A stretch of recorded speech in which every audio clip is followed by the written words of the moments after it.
I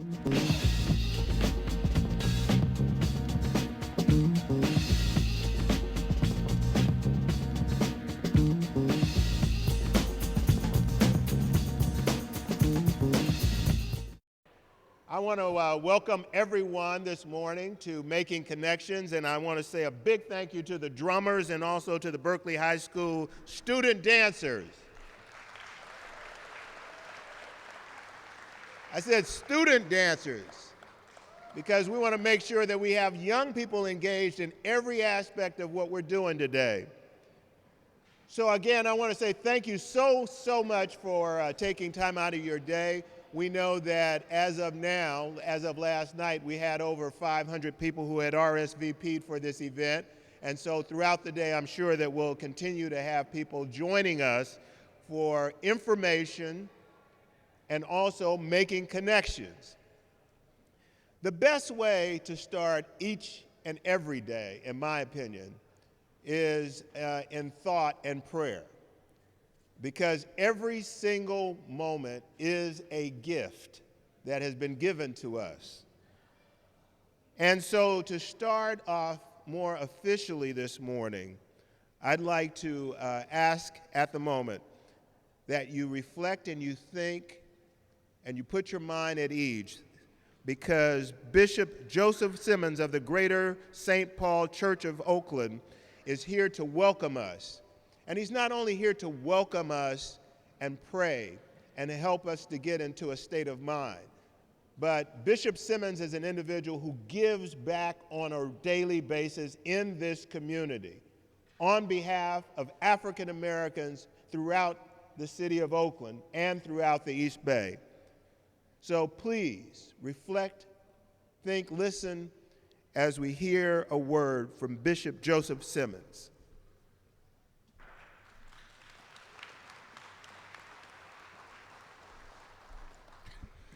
Let us pray. Oh God, we come now saying thank you. Thank you for this day. Thank you for waking us up and starting us on our way. We thank you for giving us the splendor of another blessing to see a day that only you could create. And now, oh God, we ask that you would be in the midst of this celebration. We ask, oh God, as we come to make connection and come to connect one to the other, that you would be in the midst.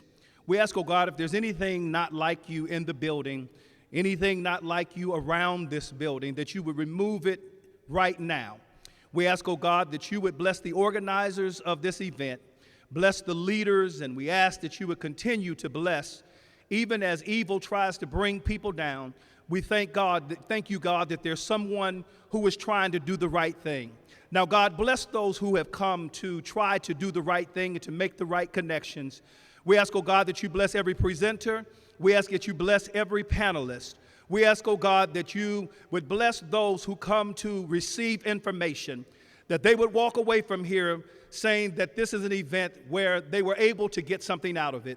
Now, oh God, we just ask that from this moment, from the time we open this event to the time that the benediction has been given, that you would bless like no other event has been blessed. This is our prayer in Jesus' name, and we all said amen.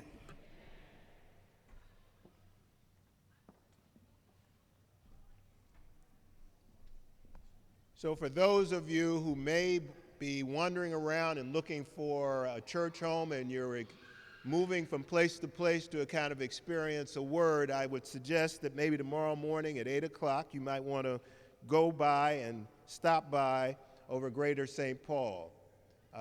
That might be a place you find to be your home. So thank you again, Bishop Simmons. Here to also help to kick off today is a person who really doesn't need any introduction. But as she comes up, on a personal note, I was sitting there just thinking as the African dancers were dancing and the drummers were beating this morning, that the first couple of times I had the privilege of going to Africa was with Congresswoman Barbara Lee, who way back then led a delegation of other elected officials from the state assembly and from the state of California, introducing them to the continent of Africa. She's a sister who's every place, all the time. She's a very powerful sister, and I say that because for those who might follow politics, just this week I was talking to her, and she sits on the Appropriations Committee in the United States Congress. The Appropriation Committee is one of the most powerful committees in Congress. It appropriates the dollars that go to all the programs that we constantly are lobbying for and need in our community. So we see her as a sister who speaks for us, but she's a sister who speaks for us inside a place where they make decisions that affect us on a daily basis. I want to say thank you very much for Congresswoman Barbara Lee being here today. She was here the first time we kicked off Making Connections 6 years ago. She was with us 2 years ago to help kick it off, and she's with us today. My sister, Barbara Lee.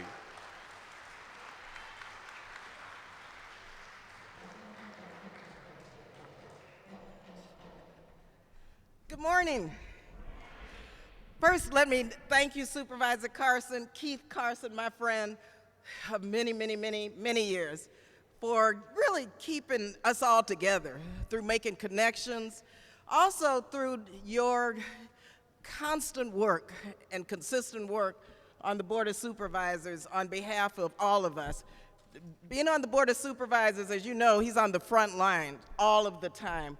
And his priorities are our priorities in making sure that those who have been disenfranchised, shut out, haven't been able to participate in this system, he makes sure that we're part of this whole county process in terms of funding and in terms of policy priorities, in terms of our values. So thank you, Keith. Keith works as hard as I work, let me tell you. Every time I call Keith, sometimes it takes us 10 calls to figure out where each of us are. But we're home. So thank you, Keith, very much. Give Keith a round of applause, because he's really phenomenal.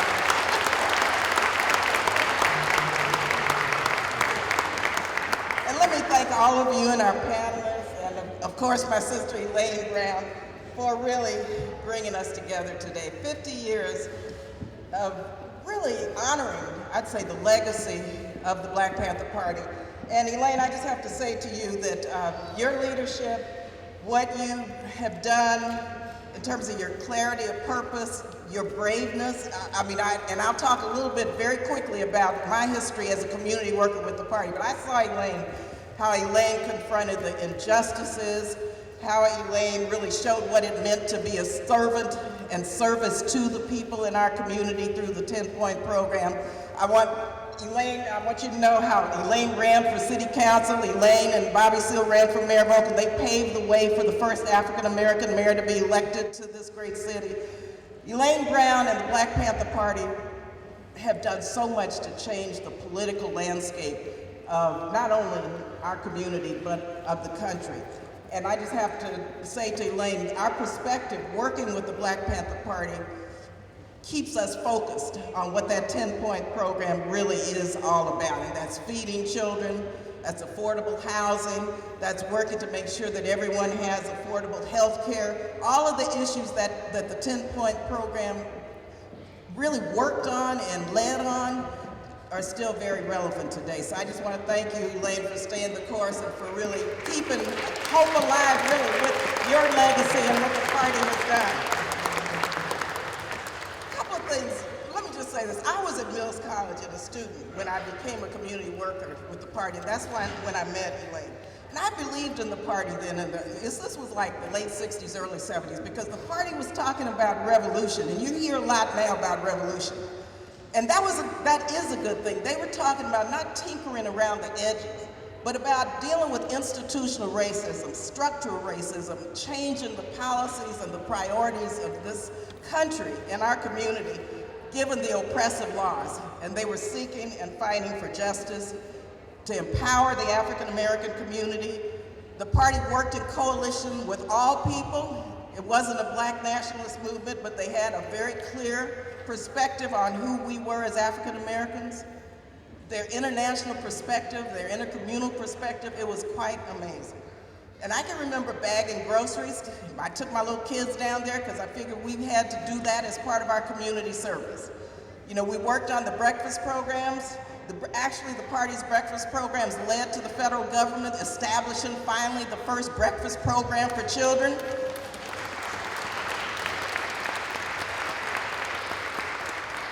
mentioned the Appropriations Committee. Well, you know what we're dealing with in Congress, and just this week, we have a nutrition program, breakfast program, lunch programs for children, and the Tea Party crowd in the Congress wouldn't fund the program. Well, I was able to put together about 8 Republicans, and we put $1 million into our nutrition program just this week, right before I talked to you. And I was thinking about Elaine and the Black Panther Party as I did that amendment and got the support for that. But also, the party showed us what political power was. I can remember Elaine getting involved in the presidential campaign of Shirley Chisholm. First time, we took 8 to 9% of the vote here in Alameda County because of the grassroots organizing and the ability to connect with people in our community. I think our county probably had the largest turnout for Shirley Chisholm than any place in California.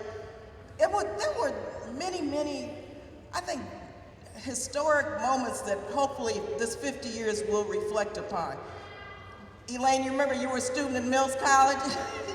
Elaine Brown, and we worked to make sure Mills College became more relevant in Oakland and did a few things like raising money through the Black Student Union to work on the Community Learning Center. We had book parties for Huey Newton at Mills College, but that was an example of how we worked together to try to get a college in the middle of Oakland with massive resources into working with the community in which it is housed. And it was an amazing period 50 years ago. And so I'm convinced that it is still, through the power of the people, that revolutionary change will occur. That's the only way. The BPP was visionary, it was progressive, and I just have to say to you today, as a member of Congress, it is still as relevant today as it was 50 years ago. So I salute all of you for being here. I salute Elaine Brown and KeithCarson, and thank you very much for keeping us focused, Elaine, on what we're really about in this community. 50 years later.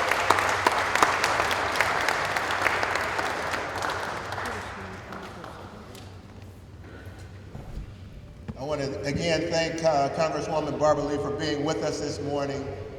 I know how much of a demand there is on her time, not just here when she's in the Bay Area, because she works for us in Washington, D.C. She serves as the President's appointee to the United Nations. The United Nations, which deal with all the nations. Yeah. She serves on a number of important committees. She's very active within the Congressional Black Caucus, which represents the blacks in Congress all over this country. And so there's not only demands on her time when she's at home, but there's demands on her time to be everywhere at the same time, all over the country and all over the world. So I really appreciate her being here with us this morning. And the other thing is, if you start to watch her organization, when she's here, there's lots of young people that she's mentoring on a daily basis. The Martin Luther King Center out in East Oakland, all focused on young people understanding their history, who they are, and how much we've contributed not only to this country, but to the world. So I really, again, want to say thank you so much.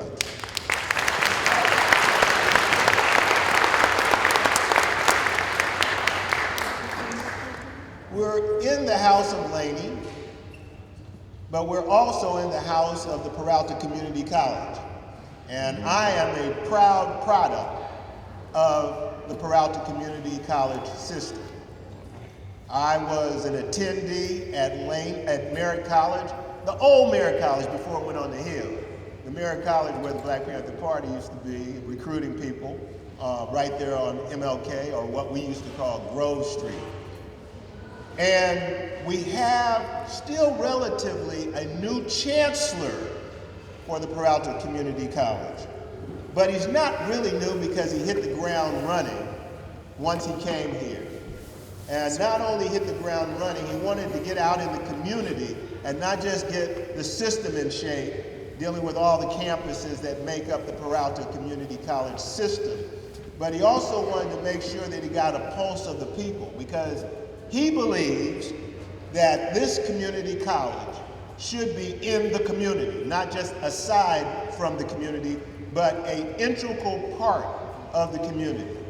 He also believes that we need to make sure that young people know that there is a pathway to education, and especially to a 4-year education, and that pathway should be and could be community college. And that they should understand that a community college education is a very valuable tool to have to be able to navigate life, not just from an educational perspective, but a real life experience perspective. And as I said, Chancellor Guerra came here with a purpose, with a focus, with a plan.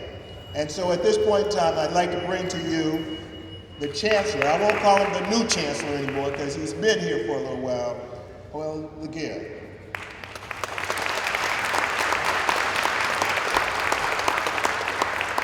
Good morning, everyone.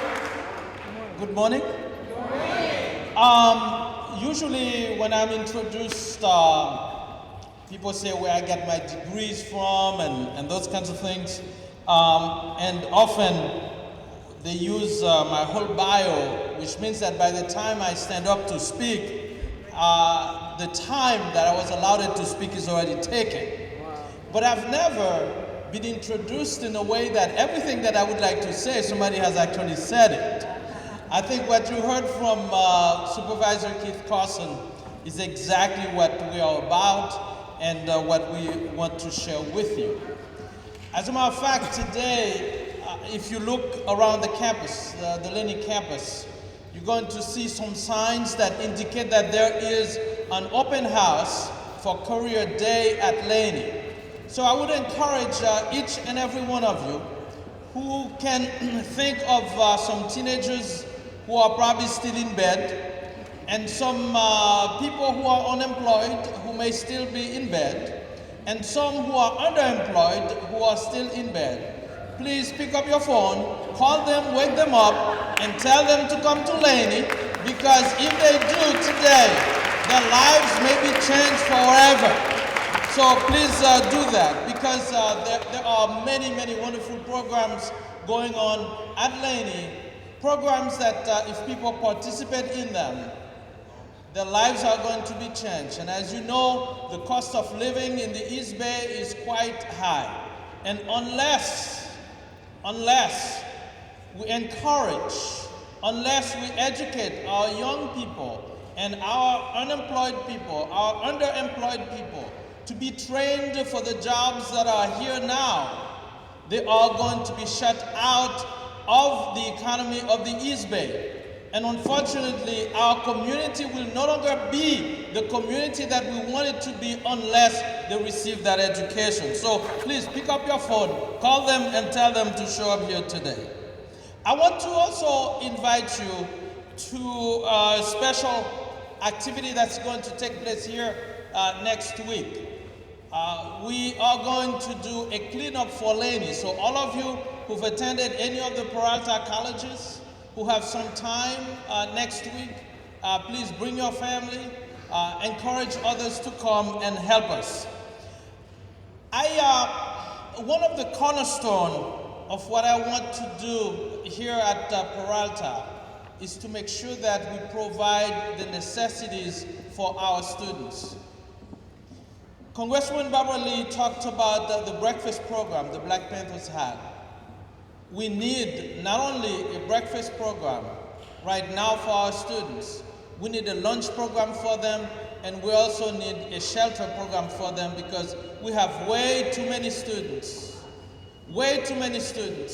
who are fighting to be able to eat, who are fighting to be able to find a place to sleep, and many of them sleep in their cars if they have one.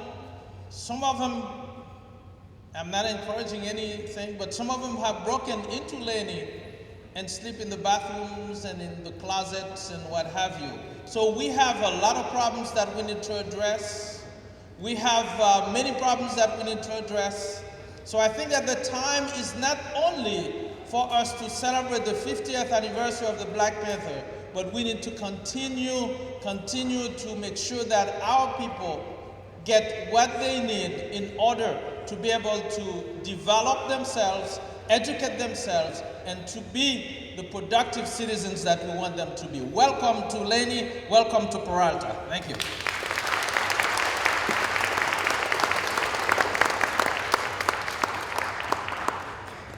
Again, I want to thank Chancellor Guerra for having us here at our college, Laney College, which is a part, again, of a system. There's the Berkeley City College, there's Merritt College, there's Alameda College, there's Laney College, and this is our community college, so we should take full advantage of it. And while we're here in their house, I also want to thank Dr. Tamika Brown, Chair of the African American Studies. I want to also thank Kanetta, who is the facilities manager for this facility, for making it available to us today. The workshops, which will be held throughout the facility, as well as the plenary sessions. I also want to thank those who helped to make today possible. A special thank you to Lenise Jones and her team. Where's Lenise?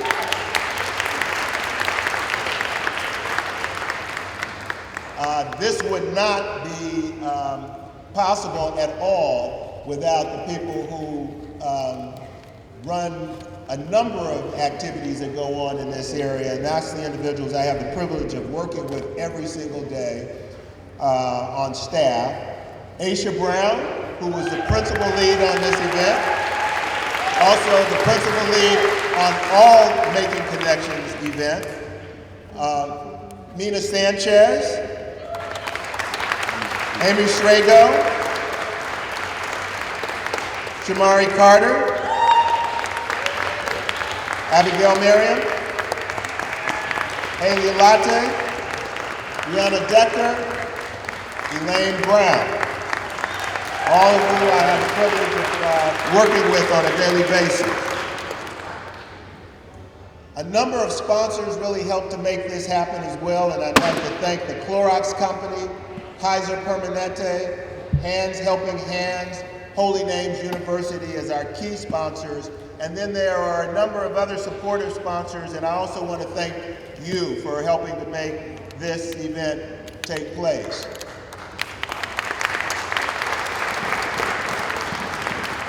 I hope that you will look at a number of the organizations that are listed in the event book. Those organizations were also our co-host organizations for today, organizations that we partner with on a regular basis to try to make sure that communication continues to travel throughout the African American community here. And I want to say a big thank you to all of you who helped to lend your name and support as co-sponsors for this event, all of the organizations that are listed in your book. So please take some time to kind of reference those co-organizations. Though the tables around the corner, around the perimeters here, are also providing valuable information. I hope that you will visit each and every table that's here, pick up some of the valuable information.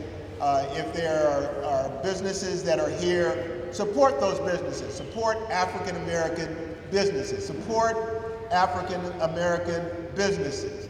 In order for them to thrive and succeed, they need our support. And I want to say thank you to all of the tables that are around here, as well as I also want to thank all of the moderators for today, all of the panelists for today, and all of the participants for today, because this wouldn't happen again if it were not for the people who volunteered their service, people who are working each and every day in our community to educate, to inform, to mobilize individuals in the Black community. And I want to say a big thank you to all of those who are participating today.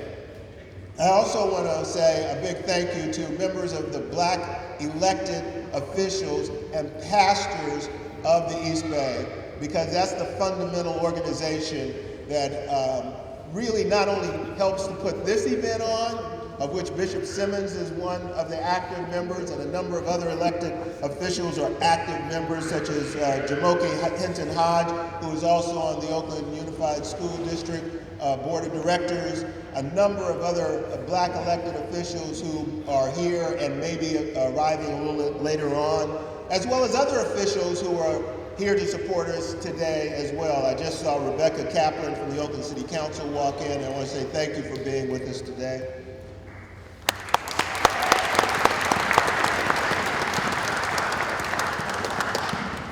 So why are we here? Why did we even start making connections 6, 7 years ago? It was because of the fact that we knew that the continuum of siege against the African American individuals in this country has been here since day one. We're constantly fighting to survive. And in order to try to deal with the challenges that we have individually each and every day, it's important that we at least come together and share information. We don't have to like each other, but it's important that we share the information that we have, that we understand that there's more in common that we share than anything that could divide us. And that is one of the fundamental reasons why making connections, why the African American political associations and the faith-based associations and the other black organizations try to meet on an ongoing basis throughout the year to leverage that information, to leverage the resources, to leverage the human resources to attack the ills that affect each and every one of us. If it's not directly, it's indirectly. I was just in Chicago on yesterday. And if anybody's been in Chicago and you've been reading about Chicago, over 1,000 shootings last year that killed black individuals in Chicago. If anybody knows anything about the history of Chicago, the south side of Chicago was one of those areas where people said, oh, that's where the African Americans live. And that's a place you don't want to go. That's a place you got to fear for your life. Well, yesterday, as I was leaving Chicago, somebody said, gentrification is now in the south side of Chicago. Well, I said, wow, gentrification is in Washington, D.C. Oh, gentrification is in Oakland, California. Yeah. They said the cost of a house or apartment in south side of Chicago is starting at $680,000. 2 years ago, they said nobody would be in this community because there's gunshots all the time, there's picking up needles. The same stuff we talk about here, the same thing we talk about in DC, the same thing we talk about in any of our urban communities, the same thing we've been talking about for years, the same thing that the Black Panther Party was fighting for, Martin Luther King died for, Malcolm X died for, all of those things. And so that's why we have Making Connections. Is to foster an opportunity for us to share information, to engage in dialogue, to take that information back and share it with our family members, our communities, and others. When we were thinking of putting on this event today, there were some principal thoughts in mind, some principal key levers that we wanted to focus on. One was the continent of Africa.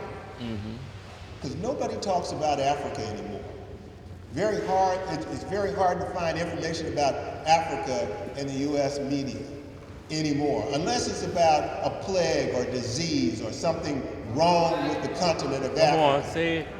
And so we don't, as Africans, as African Americans, connect with the continent from which most of us came from.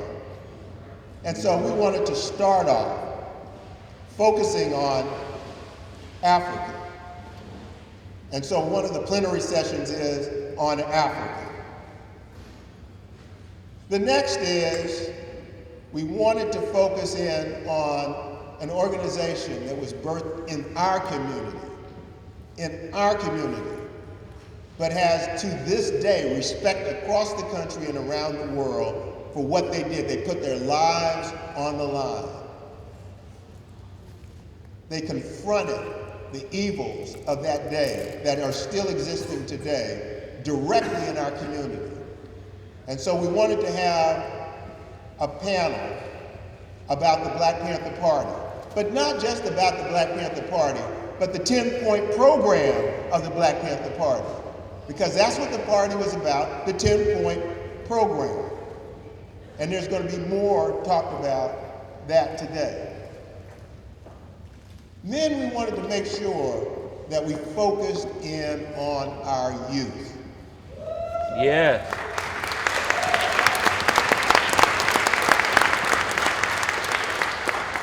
people always refer to our youth today as the next generation. No, they're today's generation. That's right. They're not tomorrow's generation, they're today's generation. And we should have youth with us everywhere we go. When we're making decisions, they should be there hearing and engaging in us making decisions. When we're confronting the ills of the day, they should be there having their voices lifted as well, because it's confronting them even more so than it's confronting us as adults. So we wanted to have a panel, a whole session that is being ran and organized by young people to talk about things as they see them today and where they want to take them today. And so we concluded with having a plenary session with young people. But we know that the evils that affect us are greater than just those three areas. Healthcare, employment and job ownership and financial access. We know that housing is a problem. We know that mentoring is a problem, that family reunification and people coming in and out of the justice system is a problem. And so we wanted to have a number of workshops that you have an opportunity to engage more directly on those issues. And so that's what Making Connections is about today. But we didn't want it to be a one-day event. We didn't want to create a new organization. We wanted to make sure that as a Black family, a community, that we took this information back. We shared this information in our communities, in our organizations, in our churches, our mosques, and that we continue to get energized each and every day to fight against the ills that has historically been plaguing the Black community. Our first plenary session is going to be moderated by Greg Hodge. Greg Hodge is a known entity to our community, formerly of the Oakland School Board, an ongoing activist, a person like many of you, extremely busy all over the country. I think most of the times that I talked to Greg, he was some other state planning for this. And he is a very valuable asset in this community, a product of this community that will be the moderator for our opening plenary session. Again, I want to thank all of you for taking the time out of your day. I want to thank you for what you do each and every day. And we know that the fight has to continue. Because if we don't continue to fight for us, who will? Thank you. Another round of applause for our Supervisor KeithCarson. Yeah. Keith is always working hard for us. We've had a good morning already because we've gathered for an important conversation in our community about how to make connections, Making Connections 3.0. And this morning, we always have to follow our protocol because some of us have home training. Some of you may remember those days when you would get up at church and you had to say first, giving honor to God, you had to say that. And you had to say, and to the pastor, and to the deacons and trustees. This is essentially an African way of doing things. And that when we give honor to God first and we say amen, ashe, then we give honor to our ancestors, because there were some folks who made sacrifices for us to be here today. And I just want you to just right now, just call out the name of one ancestor that you want to bring into the space today. Just call the names out. All right, and we collectively say ashe. This is a way for us to get connected to the work of our ancestors. This year and this decade has been designated the International Decade for People of African Descent by the United Nations. This idea of making connections, this Sankofa idea, the idea of remembering our past, bringing us into the present, preparing for the future, is an old concept that we still need. We know that making connections happened when Henry McNeill Turner began in the 1800s talking about the connection to the African continent as children of Africa in the United States, in North America. We know that Marcus Mosiah Garvey and the Universal Negro Improvement Association in the 20s had a major platform around business and cultural exchange between the African continent and its children in the diaspora. That Martiniano Bonfim in Brazil did the same thing in the 1800s, early 1900s, going back and forth to Nigeria to make sure that the tradition of the Ifa culture and the religion was traded down in Brazil. We know that Ron Brown, who was the United States Secretary of Commerce under Bill Clinton, lost his life traveling on an airplane back and forth to the continent of Africa and other places. So this idea of making connections, of ancestry, identity, of Sankofa is important. I want you to do something for me. This is a bit of a reality check this morning. I want you to close your eyes just for a moment. If you feel comfortable closing your eyes, you're safe. We're in a safe place. Close your eyes. And when I say Africa, what do you think? Just turn to the person next to you and just share for a moment. What is the first thing that comes into your mind when you hear Africa? I'm going to ask our panelists to do it, who I'm going to introduce in a moment. Just to your neighbor, someone sitting next to you. When you think Africa, let's be honest. What's the first thing that popped into your head?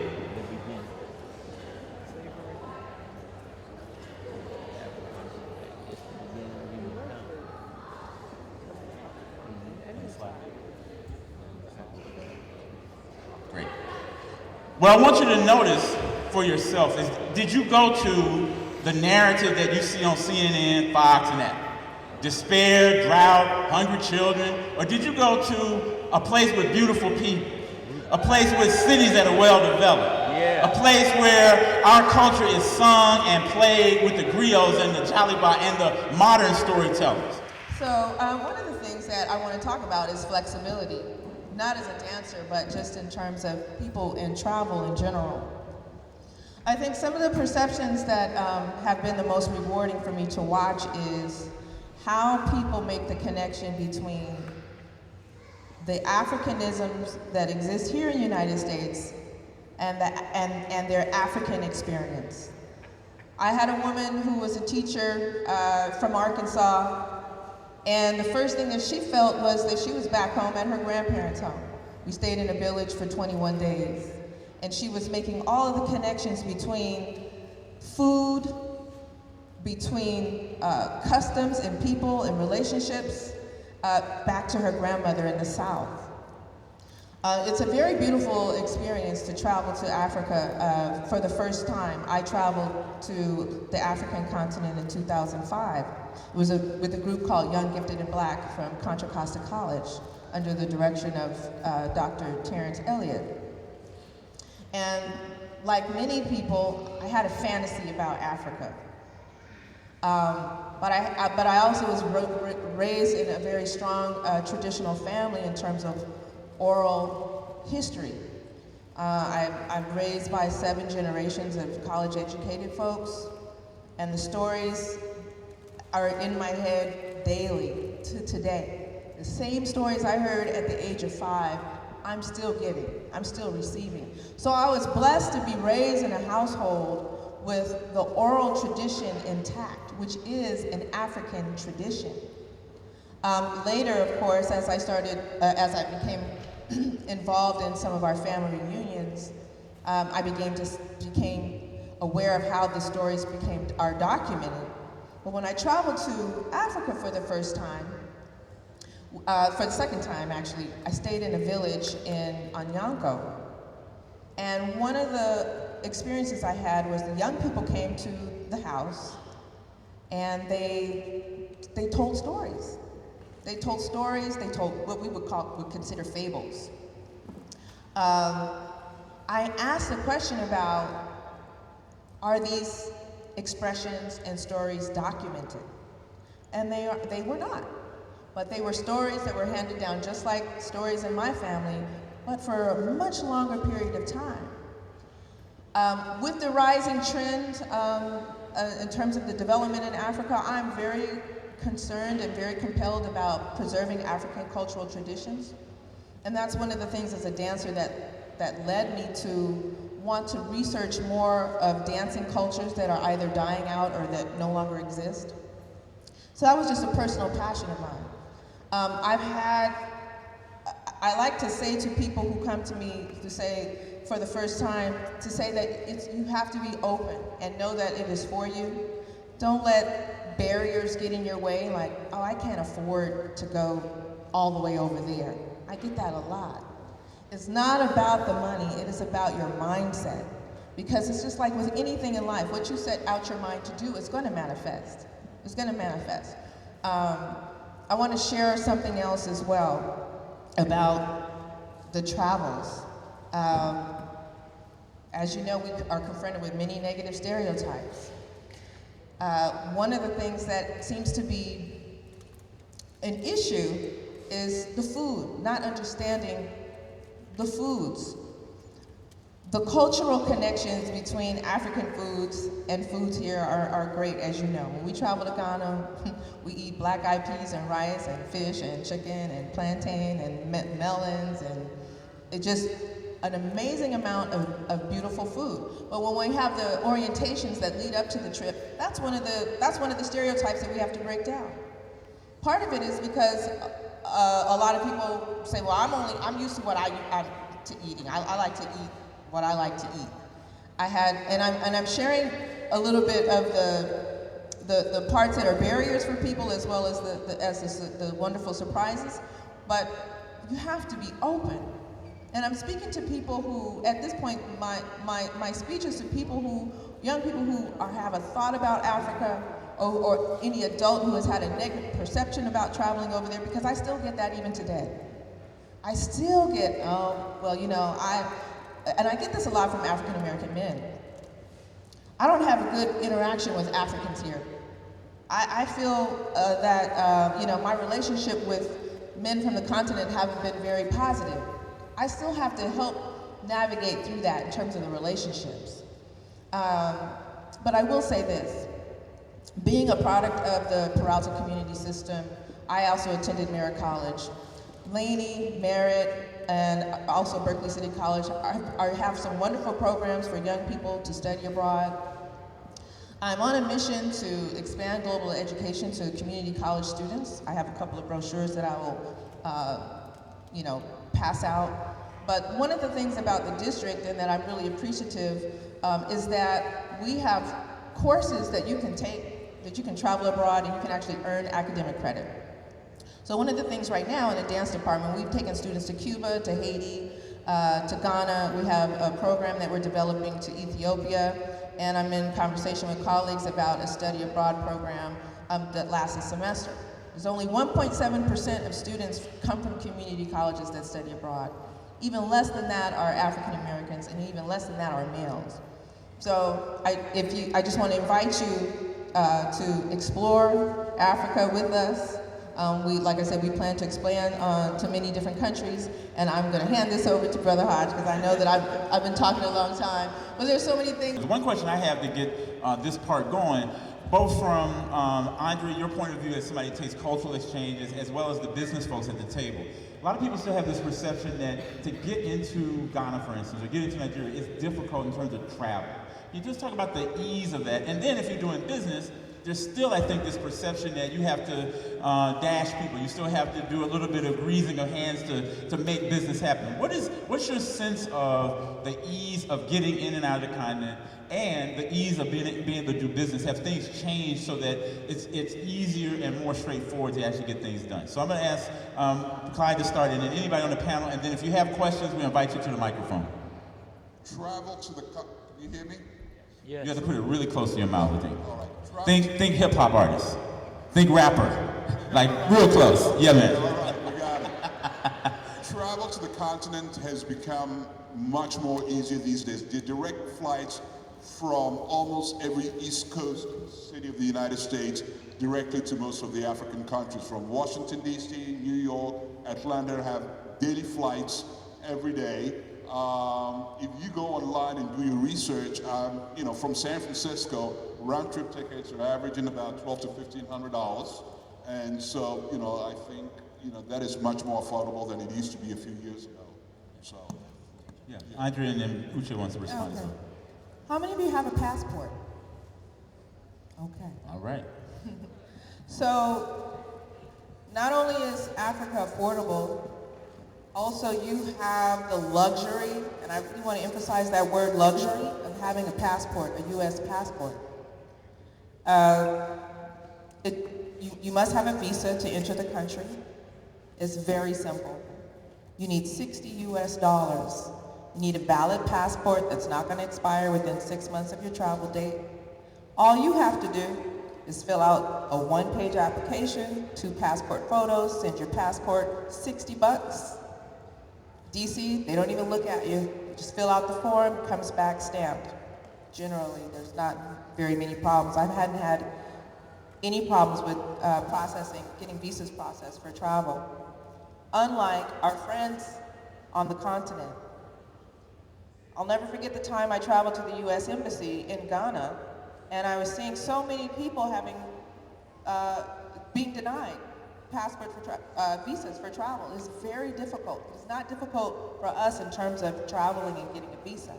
But our friends on the continent have to show a marriage certificate, have to show attendance records to prove that their children are in school. They have to prove that they don't have the intention of staying in the US. Sometimes they want to see oftentimes, all times, I think they want to see your bank statements. They might want to see the bank statements of people that you're visiting here in the US to prove that if you lose your money as a Ghanaian visitor, that someone can actually send you back. There is a much scrutiny to travel. They want to travel just as much as we'd like to travel. But if you have a US passport, put it to use. All right. Cool. Uche or Jasmine, if you want to get in as well. Can you hear me? Yes, ma'am. Good. So doing business in Africa is just like doing business in China. There's no difference. But you have to deal with the issues of culture. You have to deal with issues of religion. And then the politics. Doesn't matter where you go, you have to deal with some of those issues. So it's the same thing in Africa, but you just don't travel without doing your research. That's why you have to do your research before you travel. But the opportunities there are just, it's something that you cannot find even in China. And in fact, everyone there looks like you. So you're not going in there with fear of being looked at in a funny way. So I encourage you to visit Africa. I encourage you to invest in Africa. I encourage you to teach in Africa. These opportunities are huge. They are very, very huge for you to look at. And a nonprofit called Bonergy's. And if you have one of these smartphones, go to your smartphone and punch in bgcfund.org. And you can do that right now as I briefly talk. And for the men, if you can't multitask, just sit next to a lady. They'll show us how to do that. But the mission of Bonergy's is to take solar energy to the bush. We've already installed solar energy into one little hut outside of Dar es Salaam, about 30 miles north, a slave port where they used to bound us to bring us to America, a little town called Bagamoyo. We're going back this year and install panels in schools and in medical centers, particularly birthing centers. And we intend to be able to have these little kits where we can also, in the for-profit company, sell them to the Tanzanian government so they can solarize their police stations, their government buildings, and we can take a percentage of the profit and pour those profits over into the nonprofit and then take solar energy to the people in the bush for free. Why? The dominant economy of the world, the multi-capitalist and multinational capitalist economy of the world has shown us out of 400 years they will not take solar energy to our people. They're little kids, they're little Barack Obamas, they're little George Washington Carvers, they're little geniuses sitting in those backwoods, in those jungles that are waiting for us to come and bring them laptops, waiting for us to come and bring them electricity. And that is what we must do. We must do it now, and we will do it now. And I need your help. Go to my webpage and get in contact with me, and let's do it. All right. We want to thank Brother Bonner. Next, I'd like to hear from my brother Clyde from Sterling Energy Partners, because this question about energy is a theme that we're beginning, I think. Yes. Right. Hello, thank you, and I appreciate you all for inviting me this morning. I want to focus a little bit on those who are interested in entrepreneurial opportunities in Ghana, in Africa, and I'd like to share a few facts with you. The population in Africa is rapidly expanding. Africa currently has a population of 1.2 billion people, which is like 4 times the size of the United States. Census studies estimate the population will hold at almost 2.8 billion people by the year 2050. 6 of the globe's fastest growing economies are African countries. The fastest growing economy for the year 2011 to 2013 was Ghana. As a result, Africa now has the fastest growing middle class. Families for the first time in generations and in history will be purchasing their first refrigerator, their first stove, their first car. Families will now be able to afford to send more of their children to school to get an education. As this portion of the population grows in size, it is becoming increasingly affluent in terms of creating a new group of consumers with purchasing power than ever before. This rapid expansion will not only create economic change, but drive demand for consumer goods and services such as technology, mobile devices, luxury brands, cars, and high-quality real estate. Opportunities exist in every sector of the economy, from housing to healthcare, technology to farming, agriculture, industrial to education to energies. Opportunities are abound. So for those of you interested in pursuing business or entrepreneurial opportunities, they are abound in Africa. Ghana has a 400% housing deficit. The housing deficit currently stands at about 1,000,007 units that need to be built to meet the present demand. That will require about 170,000 units a year to be built, high quality housing, to meet the current demand in Ghana alone. As Mr. Bonner just indicated, power is at a premium. For Ghana, for example, the electricity infrastructure that was developed about 25 years ago was designed to meet that current population, which was about 12 million people. Since then, the population has almost doubled. And so there's a great opportunity, for solar, for wind. And so for those of you interested in, the energy industry, there are tremendous opportunities there. And, you can get a lot of information online. There's a booming American Chamber of Commerce in Ghana that you can get a lot of resources from also. And so I urge you, to look into that if that's something that you're interested in. Despite the rapid growth and that the continent is facing, there are a lot of shortfalls in a lot of areas. And so some of the industries that I think hold a very promising potential are areas like waste management, ground transportation, construction, healthcare. And if you go online, you can find a lot of information about some of these industries. And there is also a division of the Commerce Department right here in Oakland that you can, contact for resources if you're interested in, pursuing opportunities in Africa. A lot of people, as Brother Hodges was indicating, have the wrong perceptions of doing business in Africa. People often ask me, what is the best approach of trying to, develop opportunities? I will urge, if you can, to visit. Visit, get to meet the people, get to understand the culture, get to understand the way,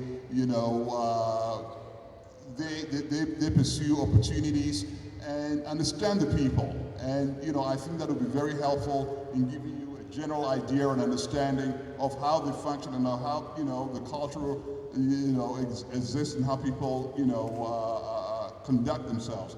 And so I think that would be a great way to pursue opportunities if you're interested. And I'll be available after the meeting, after this event, if you have any questions that I can answer for you. All right. I want to thank Brother Clyde. Excellent. Excellent. And I'm going to invite my friend Uche to add some conversation to this in terms of your activities, where you see opportunities, how to get past some of the barriers that might exist. Thank you. Good morning. Good morning. Good morning. I'm going to try not to repeat what you've heard already. So part of what I do is I do business back in Africa and here. So I work with businesses that want to do business in Africa and vice versa. So we engage in more of a bilateral relationship. I think that's part of what we're here to discuss today, is to figure out what those opportunities are. So this event is called Making Connections. So it tells me there's some disconnection going on, right? Can you hear me? Good. So this event is called Making Connection. It tells me that there are some disconnections, right? So in business, when you have some disconnections, that means there's some opportunity waiting for you. When you have a gap, it means there's several opportunities waiting for you. And this country is built on disruptive innovation, disruptive technology, and that's what we need in Africa. It's really a disruptive strategy to engage in Africa. And again, you mentioned it earlier, China has been recolonizing Africa through their engagement in Africa. And most of that is, I think I will say this, America stepped aside, then China stepped in. And because we stepped aside, they took over Africa. They've used their involvement there to pretty much recolonize Africa through their money.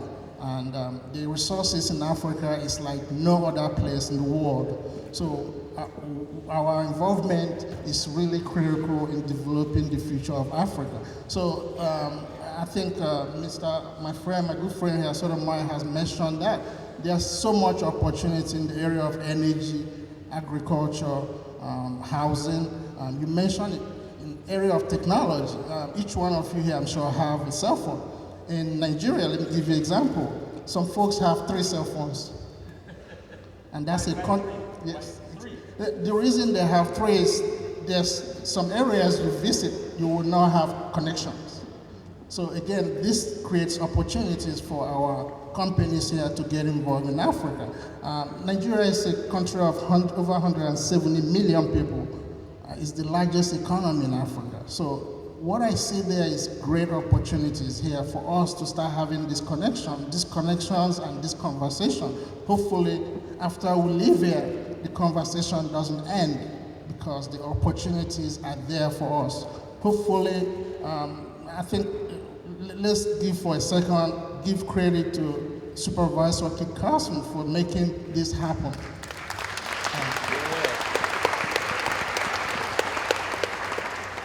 Often we forget those behind the scenes that are doing the job, so I've been pretty involved in some of these conversations with his staff, so they've done an excellent job. So I'm looking forward to an ongoing conversation to discuss some of these opportunities with you. So thank you very much. Cool. Thank you very much.